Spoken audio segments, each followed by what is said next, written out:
Doing an overview on the S60R, the older version. Made these in 2004, 5, 6, 7, and 8.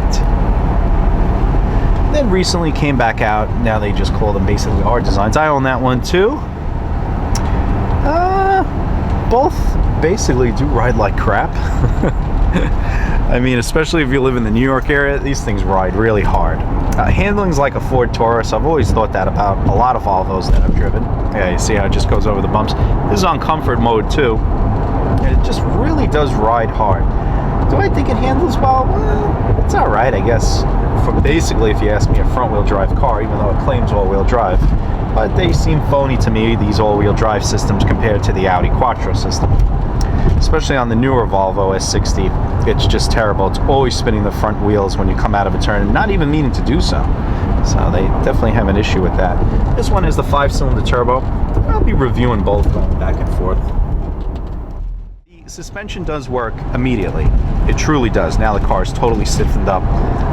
Advanced is a little bit just too hard. It feels like you're driving like a little lowrider car with cut springs or something like that. What are we doing? Almost 80 now. I don't like the floor cars. I like to kind of let the turbo take it, so has no problem really passing. I love it. It's a great highway car, I will tell you that. It's very stable at high speeds. Look, we're almost at 100 now, and like I said, I'm barely touching the pedal. I think cars are much more impressive sometimes when they're just lightly pressed down on, and like I said, let that turbo take you along, especially today. Very, very cold out, 29 degrees, so turbos are working great. Okay, audio system in this car is much better than the newer one. I would say has better bass, better audio. Heated seats in this car are terrible. It's very cold. Heat's okay, it's decent. Air conditioning's not bad in this car.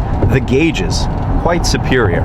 This is what really put this car ahead of the map, you know, like really set it apart from a regular S60. The blue stitching, a lot of little cues to it. I believe, you know what, I can't remember now, so many things in my head, but I can swear that a watch company has something to do with these. I do have the original brochure somewhere. I just can't remember right now.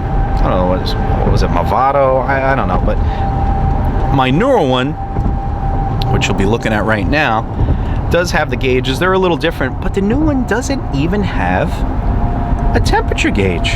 That's crazy. I hate cars without full gauges as it is, but no temperature gauge? Now the newest Volvo S60R, or R design, now it has an adaptive display. I'm not quite sure what the gauges really look like. Do they incorporate the blue or not? I have a 2013, so I'm kind of waiting to see or go and drive one, see how that is. Junk right here. I should know. I have one.